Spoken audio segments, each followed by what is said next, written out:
Numantak kiai nu sok ngadoakeun pamarentah teh kiai hebat eta. Kiai anu geus mukholid jeung pamarentah kiai istimewa. Sebab ngadoakeun pemerintah jeung bangsana.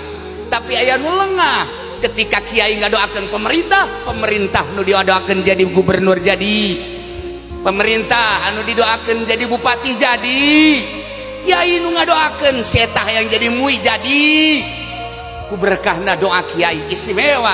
Lengahnya na horenganan dibalik doa nak nyana diijabah nyana nu mundur.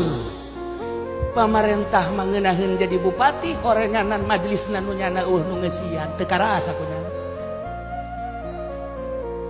Tak kutukan ti Gusti Allah teu karasa.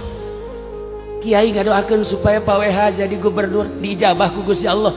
Kiai anu hantem-hanteman ngadoakeun zahiron wa batinan anu kadituna minta duit bae ka WH kuari pondok pasantrena santri eueuh nu ngaji eueuh. Hayo sia. Emang kula teu nyahok itu di Serang di Pandeglang.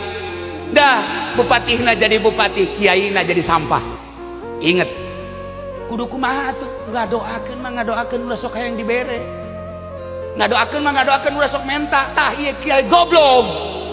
Nu ngadoakeun jang bangsa jeung negara kudu bersatu tapi menta cuan. Ulah kudu menta. Kumaha cenah kieu lamun dibere? Sia mah sok aju kitu. Emang sia mah haju nalungtik bae ka aing.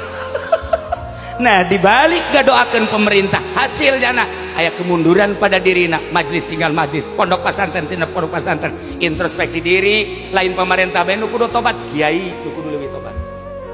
Kiai nu kudu tobat.